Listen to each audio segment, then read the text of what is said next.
And we are now live. Taxes and bourbon, round 15. How many taxes and bourbons have we done at this point? Probably like 5 or 6. Yeah, that's what I was thinking. Been a lot. That's good. What am I drinking tonight? I'm drinking something a little bit different. So, my brother-in-law, he's a bourbon collector, I guess. He got me I'm gonna mispronounce this and insult the bourbon world. Michter's small batch. Michter's small batch. As a congratulations for my new daughter that joined our family almost a month ago. Yeah, so that was nice. Michter's small batch. So I have no idea how it's gonna taste because I've never tried it before, but I'm excited to give it a try. What are you drinking tonight, Tom? So I drank the rest of my what was it called again? Maker's Mark. Thank goodness. Yeah. So now right. I don't even have bourbon whiskey. I just have whiskey today. Just have Jameson. Oh my gosh! It's further away from the whole point of the show. I need to drink these. I need to drink these bottles. Like I just have bottles of whiskey bottles sitting around. I'm Irish. Oh my gosh! I'm part Irish, and my aunt gave me this. So can somebody please mail Tom a real bottle of bourbon so that he can actually join us on the show? That would be great. Once Justin, I'm done with this. Jameson. I thought I'd get something that was a little different. I have let's see, larceny. Oh, interesting. Not that's like a suggestion for an alternative to tax planning or anything like that. That's not I didn't even think about that. Yeah. All right. So who makes larceny? Like who's the? Oh yeah. Does it say on the label at all? Oh yeah, it had one of those crazy weird explanations on the back. Johnny Fitzgerald, and it's got his life story in the back here. Something, but it's the Old Fitzgerald Distillery in Bardstown, Kentucky. So interesting. Sounded legit, right? Yeah. No, it doesn't. I mean, Kentucky. It's a good place to do bourbon. So. Good. Sounded legit. Sorry, I just got some feedback. All right. So before we get started, Justin, I have to ask you. How old are your boys? I've got a 4, a 6, and a 14-year-old. Okay. What is your strategy for dealing with the classic stall tactics? My son is two years and a month and a half, and he has started learning that when it's bedtime, it's time to stall. Drag my feet. I gotta give Mama a kiss. I gotta give Rosie a kiss. I gotta give the dog a kiss. And you're like, okay, give everybody a kiss. He's like, oh, now I gotta give everybody a hug. And it's like, all right. So my question is, how do you handle it, and does it get worse? That's my question. Yeah, that's a good part A and B question for sure. Because that's what I was thinking. Initially, I thought like stall, okay, like bathroom stalls. How do you handle the tight spaces when you're trying to help them? I thought that's a weird question. But yeah, no, you're. See, I'm like, you still got probably. I still got probably 3 months or so before that question. That question will certainly be coming up. yeah. Watch out for the coat hangers behind you. That's the key. On that one. But yeah, stall tactics. I mean, I think all the books would say, oh, it's routine or whatever. But all it turns into, is they develop their own routines of new stall tactics. Like I need to get up and get a drink or something like that. Right. Exactly. Yeah. Because I used to do this. I remember that I used to do this to my parents. I was like the master staller. And now I'm like, it's come full circle. Yeah. I'm not enjoying it as a parent. Yeah, it's definitely universal. I think my 6-year-old, he's getting his way out of that territory. The 4-year-old's definitely pulling that strong.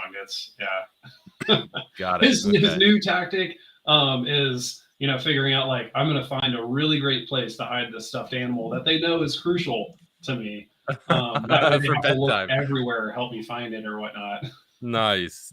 Okay, so what you're saying is I have many years of stall tactic ahead of me, and I'm gonna just have to suffer through it. yeah, and low jack the teddy bear. So yeah. Just you get a hole puncher and throw one of those like tile Apple iPhone tracker type things to it. or you get a replica, right? And so the kid goes and hides it, but then you like take him and like, it's in your bed. I don't know. You just put the replica in the bed, you know, and it's like, well, it's already there. So yeah, the teddy bear gnomes put it back. Yeah, something like that. It's amazing how quickly kids can bring smart and able adults to their knees. Oh my goodness. All right. Well, let's get started for the 14 folks that we have on here that are painfully listening to my complaining about my son's stall tactics at bedtime. So, today we are going to talk about we're going to talk a little bit about the Biden tax plan, just some really high level quick updates. And then we're going to talk about 1031 exchanges. So let's start with the Biden tax plan. I'll give just a quick high level update, and then you guys can comment. But high level update: the salt tax limitation is being raised. Somebody said, "Feel you, bro." Yeah. Thank you. But the salt tax limitation is being raised from 10,000 to 72,500.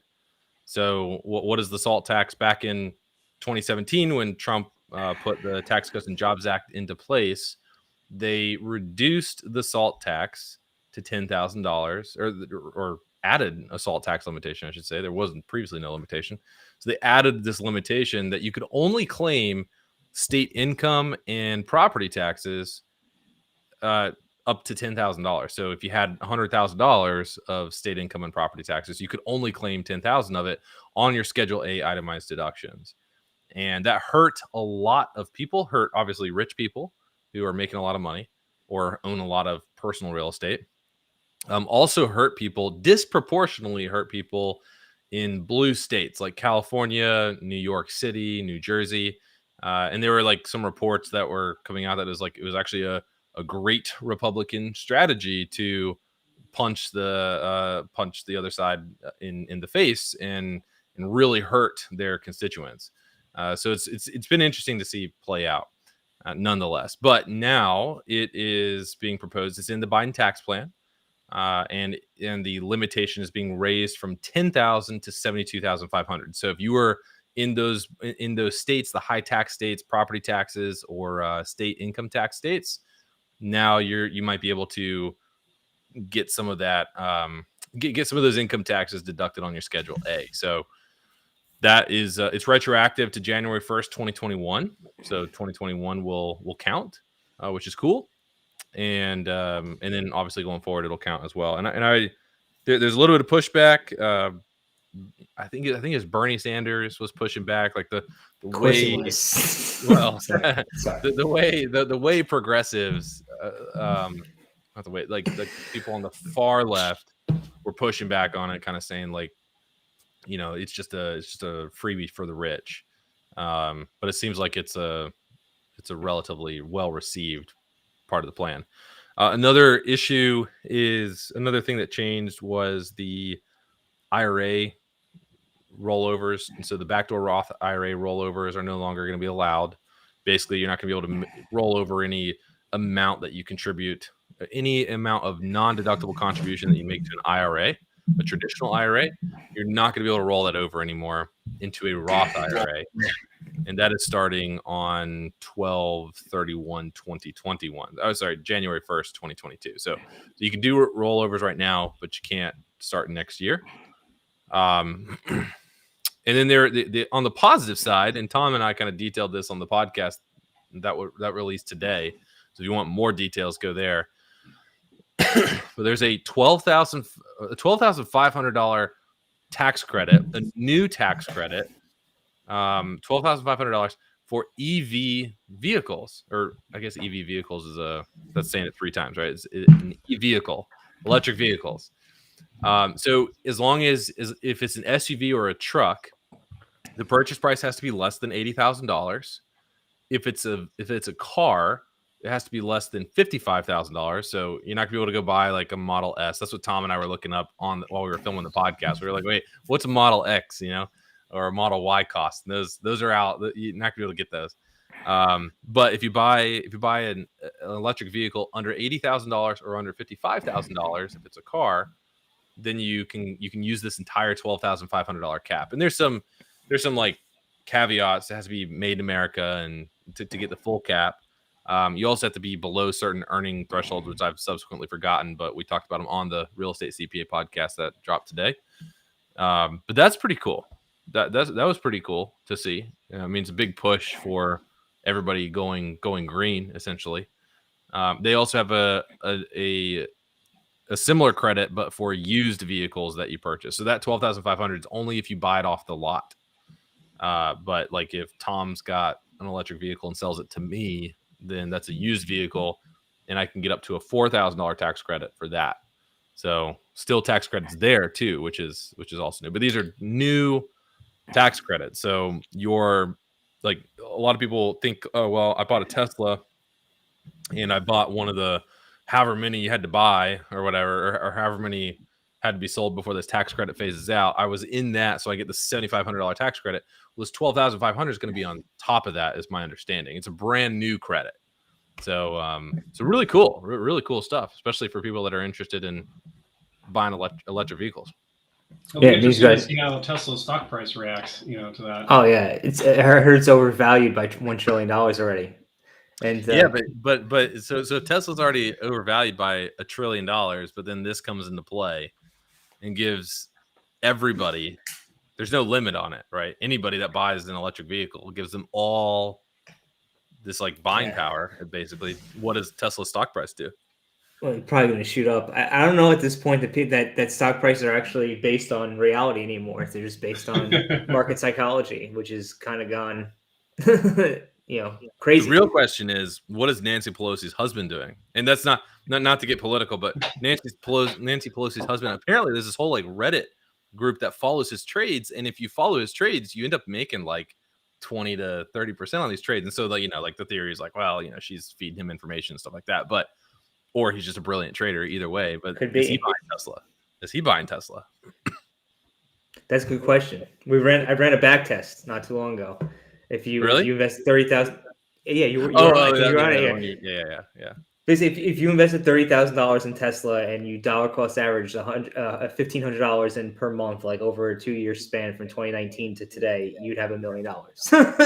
Dead serious. Can you imagine? Yeah. So I didn't believe it. So Tom showed me the model, and if you would have put $30,000 in, I think it was at the beginning of 2019, and then you held it to today, it would be $1 million. You dollar cost average $1,500 in a month, but okay, yeah. So you also put in an extra, what is that, $18,000 a year? Still not that much. That's amazing. It's amazing. Yeah, it makes you feel a little small as a real estate investor. Makes me think I should have held on to it when I was trading it, back at like 125, 130. Oh my gosh. Isn't that so funny? Hindsight though, right? Yeah.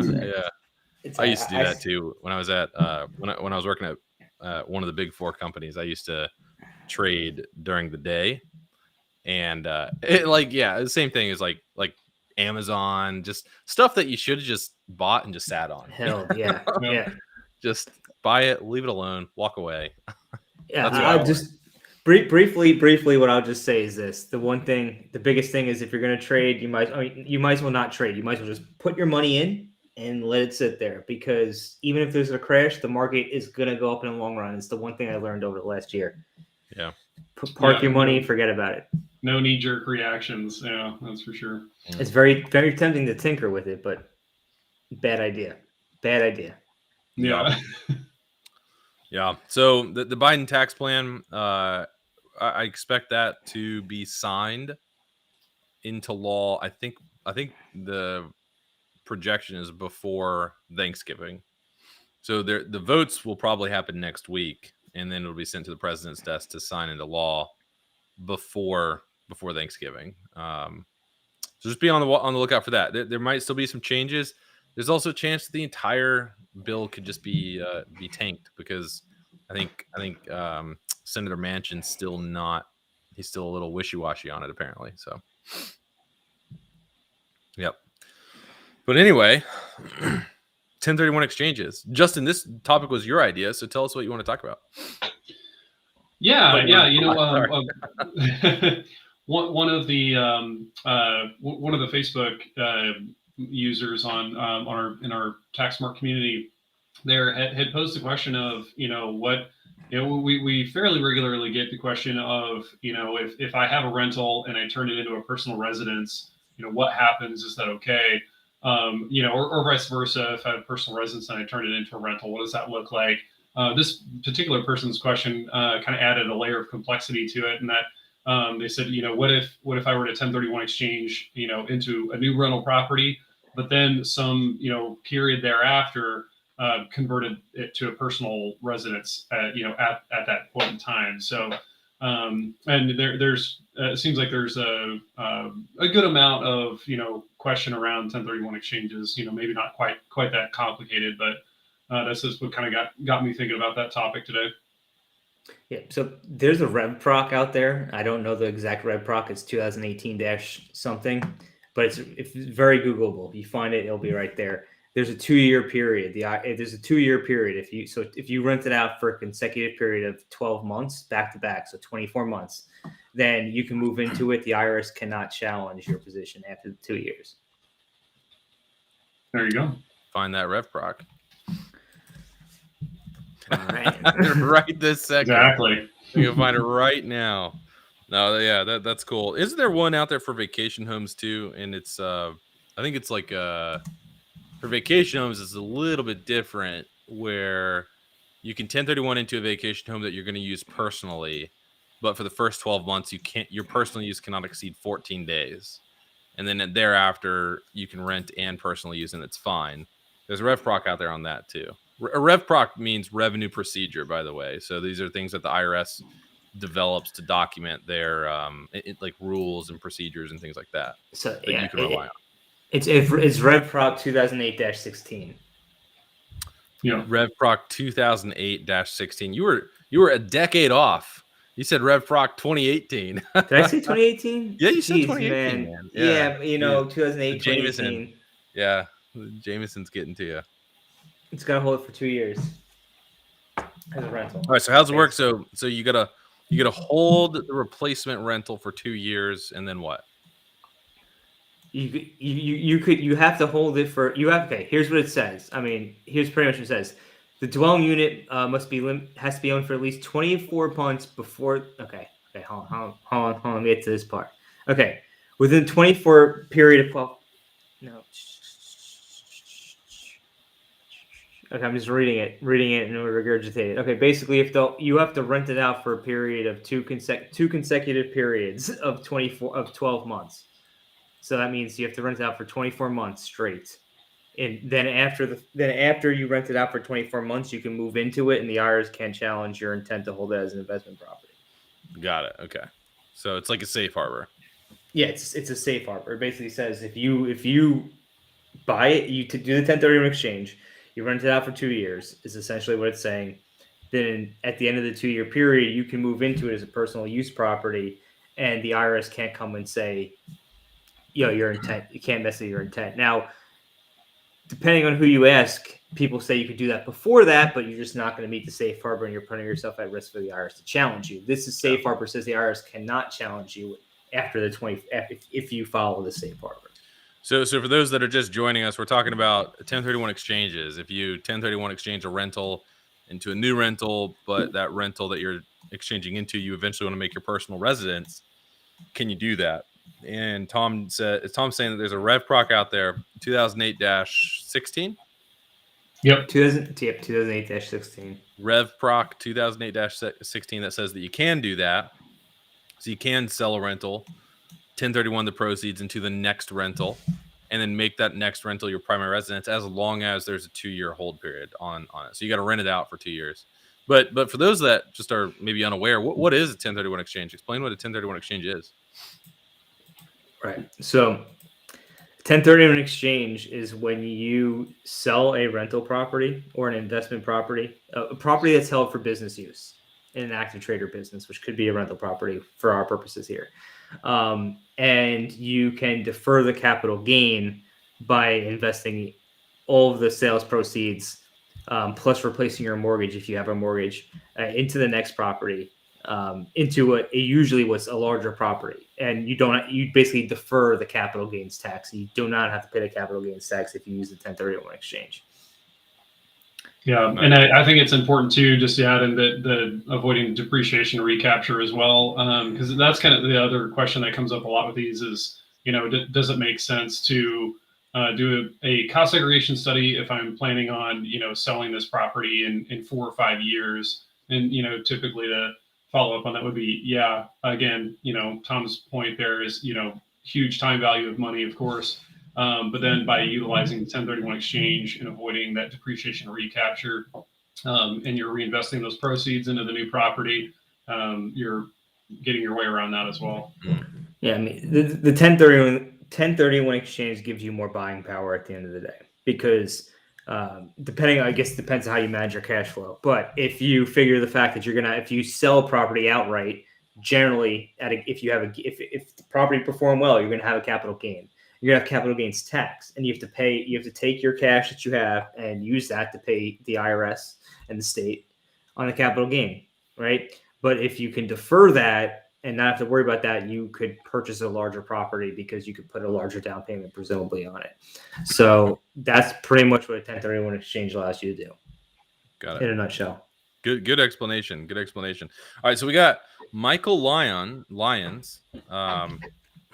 Here's his question.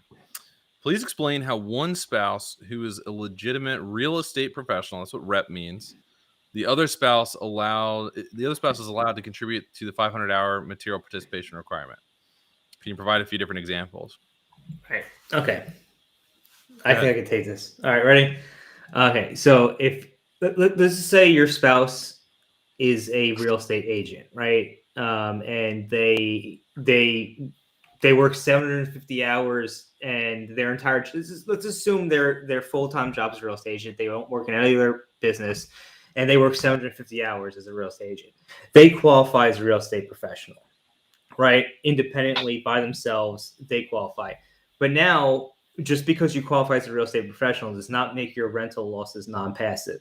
You have to actually prove that you materially participated in your rental activities. Now, the way the material participation rules work is that it also includes the time of your spouse. Now, I'm not talking about the real estate professional status that has to be done by one individual. I'm talking about material participation in your rental properties. So your spouse qualifies as a real estate professional. Now, if you did all the work on your rental properties, let's just say you spent the 500 hours as their spouse, it qualifies as material participation in your rental business because they already qualify as a real estate professional, and now your material participation hours just count on your rental business itself. Hope I did that justice there. Yeah, I think it was fine. It's just, in summary, if you want a really short explanation, one spouse has to hit real estate professional status by themselves. You cannot cross-contaminate time. But for the purposes of that second threshold, material participation, spousal hours can be combined. And So kind of give another example of this, right? So basically, there's many different types of real property trades or businesses. The most common ones we work with our clients: agents, flippers, rental properties. For the most part, you could throw in developers in there too with the flippers, right? You could flip properties, you could develop properties, you could be an agent, but so you might be able to reach the real estate professional status through those businesses. But if you don't materially participate in your actual rental properties themselves, then you can't turn those losses non-passive. So you could become a real estate professional through these real property trades or businesses, and then because you're a real estate professional, you now have the opportunity to make the case that you materially participated in your rental properties. And because the material participation rules for trades or businesses include the time of your spouse, their time can count because you are the real estate professional. Great. And Michael actually had a follow-up here. For the real estate professional status, 750 hours, does the IRS have an assumption for hours on renovation, especially if you hire contractors? Also, does travel time to the renovation work count? I see Tom smiling, so he's about to tear this one up. since you're working from the home office. So Michael's saying, since I've got a home office, I've got a business expense for my trip. Yeah. But does that travel time count for real estate professional status? Yeah. So we'll tackle. We'll go the second question first, right? Okay. So if you have a home office, your home is a place of business, right? And if you go travel to your rental property, which is a business location, or the property you're flipping, you're renovating, whatever, for the business purposes, that's going to be a business trip and that's tax deductible. However, the IRS typically does not look at travel time as qualifying hours for material participation. They, in the IRS ATG, they pretty explicitly say that they don't count that. There's a tax court case out there that did, but for the most part, if you look at everything in the aggregate, that time generally will not count. However, whether or not the IRS has an assumption for the hours spent on a renovation, I don't know. I never worked for the IRS, but I will tell you that it's probably less than you think it is. Right? If you think you spent 20 hours on the renovation, the IRS probably thinks you spent 10. They're gonna try to lowball you, right? Like if you're putting your property up for 500,000, they're gonna try to offer you 400,000.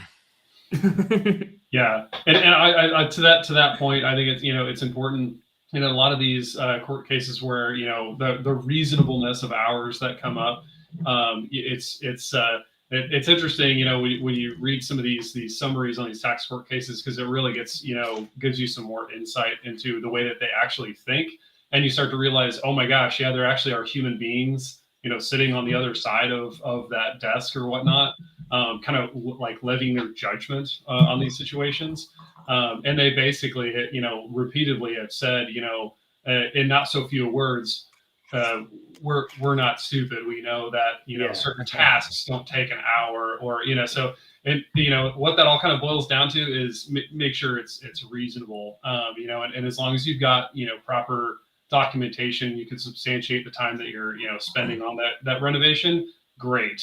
Just avoid something where it's if it's something like spent 45 hours replacing the tile in the bathroom and the vanity.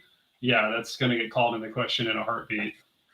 Which tax? There was a tax court case where the taxpayer spent 25 hours in a day. 25 hours in a day, yeah, and the litigating the IRS's attorney and in like the deposition, I think was asked the taxpayer about it, like, 25 hours, and the taxpayer said, yeah, well, it was a big day.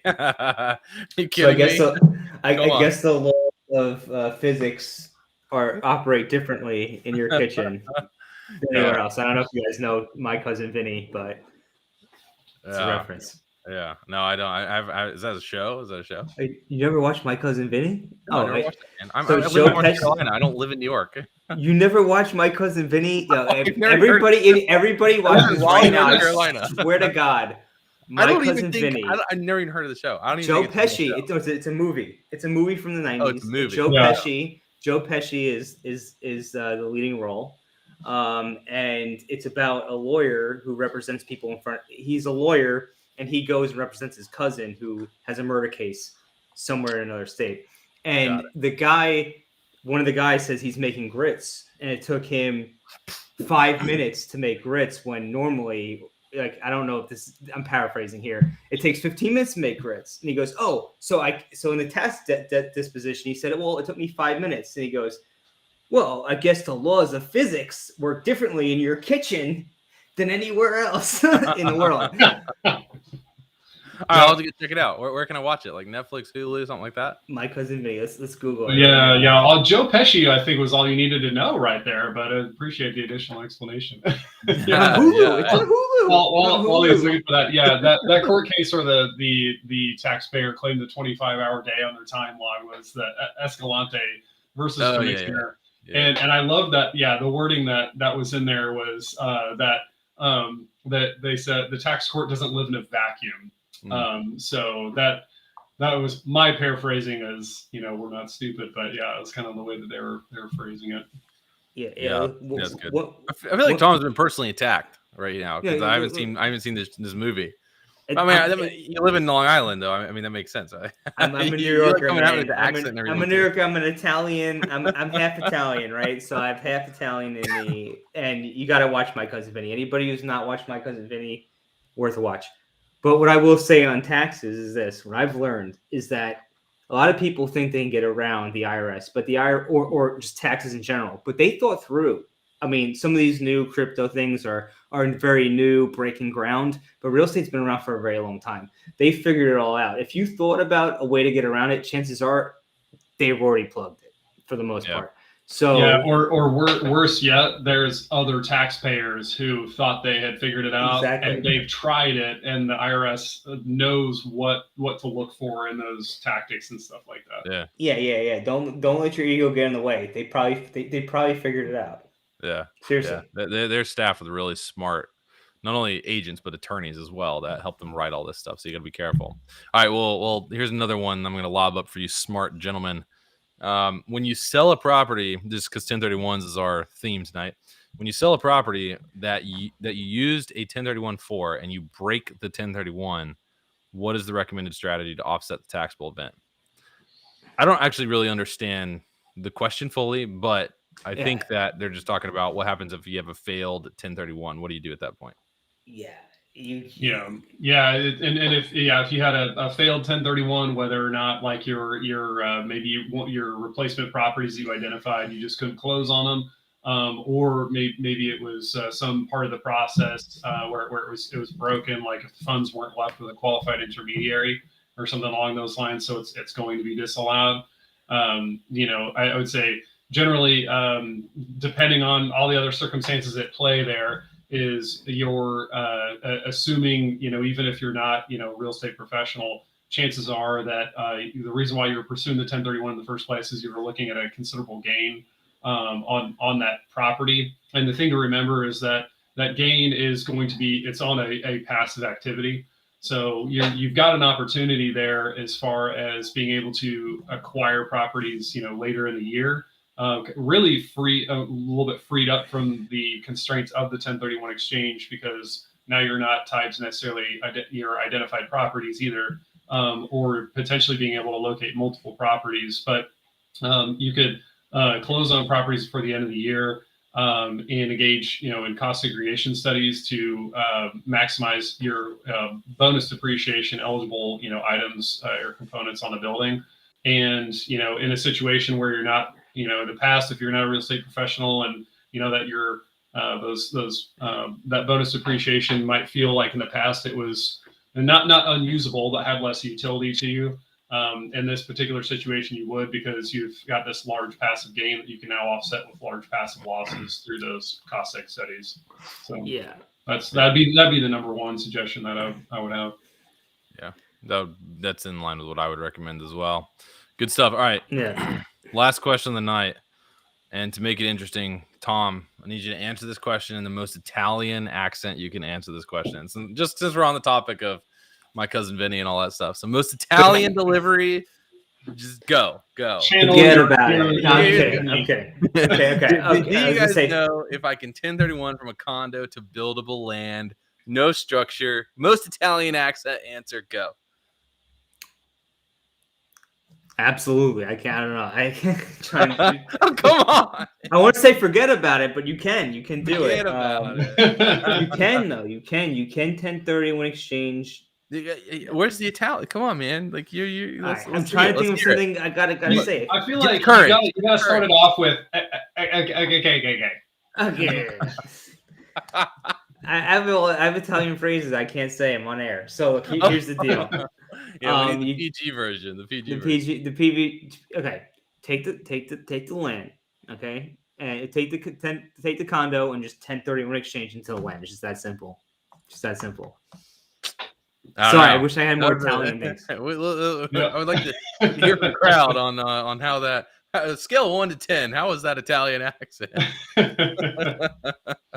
Key thing to keep in mind of those, guys, is that real property is all real property. So you could be 1031ing farmland into multifamily units, or 1031ing from multifamily into warehouse space.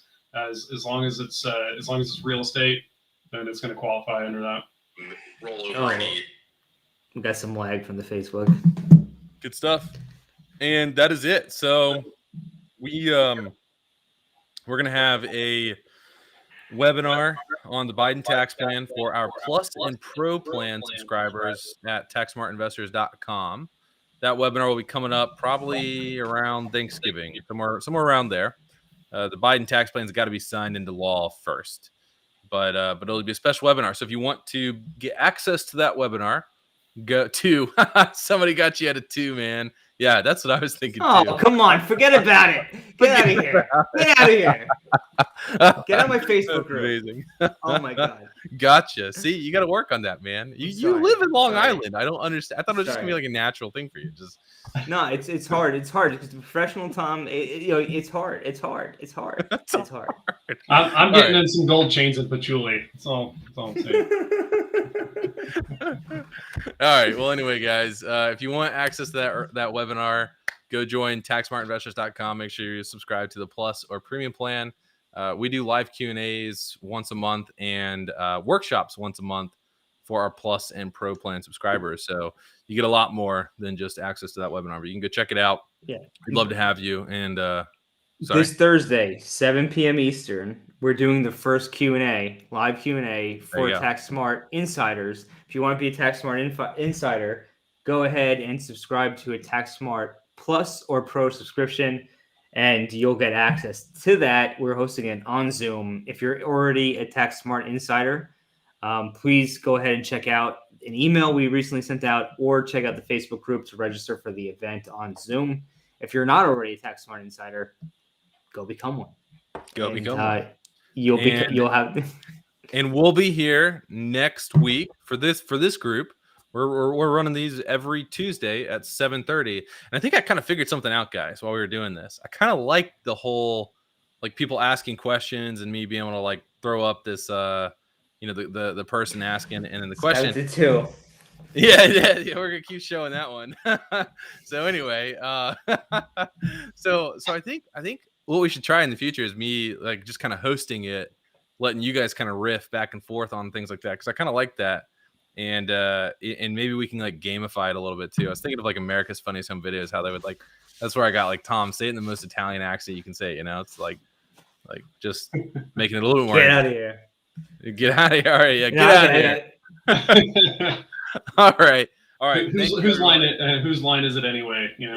Dude, yes, that could be cool. That could be cool. We should collaborate on that and try to figure out how we could do something, because we can make a comedy tax show where people get comedy and they learn something. But Tom's comedy enough, so I don't know. You don't want too much comedy. Yeah, too much is too much. Too much. All right, guys. Thanks so much for coming out tonight. We appreciate it. We'll see you back here 7:30 p.m. Eastern next Tuesday.